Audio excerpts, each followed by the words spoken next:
Hey y'all, I wanted to give some folks a little bit of a more comprehensive look at what we're doing with the battle book. So, it starts out like this. Closed, it looks like a battle tome. It's got a cool leather strap, you can see the pages on the side. You open it up. First thing you're met with is an example of how you achieve surge points in the game.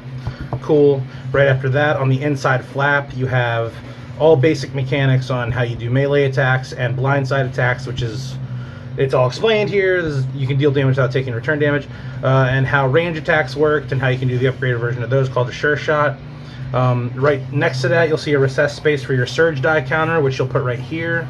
And there's also a little cube. The final will not be purple. This one's purple though, where that'll indicate that you're using surge. So we'll open up the flap and see what we got here. And it's everything you need to know at a glance for how to play your turn and what commands you can do during your turn. So up here is the on your turn step by step. It's a 5-step phase with only one of them being mandatory. The rest are conditional or optional.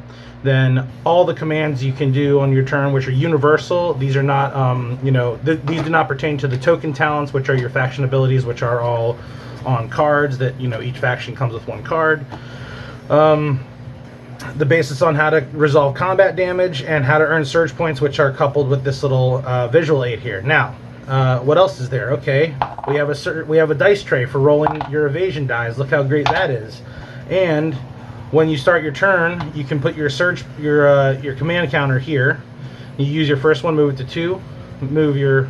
I guess when you have your first one, you have 2 left. Then you have 1 left. Then you move to 0, and now you start burning through surge points.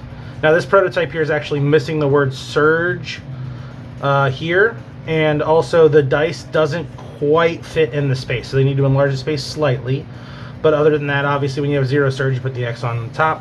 Now here's the other really cool thing. Now let's say your game is over, right? So we have the board here, and the board actually folds up to a 7x7 grid, but we'll collapse it down to its 3.5-inch size. Boom, goes in. We'll take some talent cards here. I have quite a few.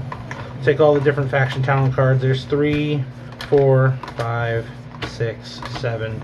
We'll do 9 because our 2 rules at a glance cards. Then we take our evasion die, 2 surge die, and 1, 2, 3, 4, 5, 6, 7, 8, 9, 10, 11, 12, 13, 14, 15, 16, 17, make sure they're all laying down, 18, 19, are we almost there? I think we can't quite get 20. We can maybe just barely squeeze in 20. These earlier prototypes aren't exactly the right size, but they're very close. You just take it all, close it up, and that's right, you heard a little snap there. That's a magnetic clasping enclosure. So it all fits in there. The 20 actually fit in, which I'm very pleased with. So you can fit the whole game inside of one of these, pretty much. You can pretty much fit the whole game in there. It's a tight squeeze. But if we're able to grow this game to where I'd like, where you're doing tournaments, you'd easily be able to have this with you as a player guide. Toss a board in there with your faction cards. Get your army of 10 tokens. Put them in there with a couple dice. The game's over. Boom. You're out. That's it. That's the battle book. It's looking good. Needs a couple tweaks. Excited.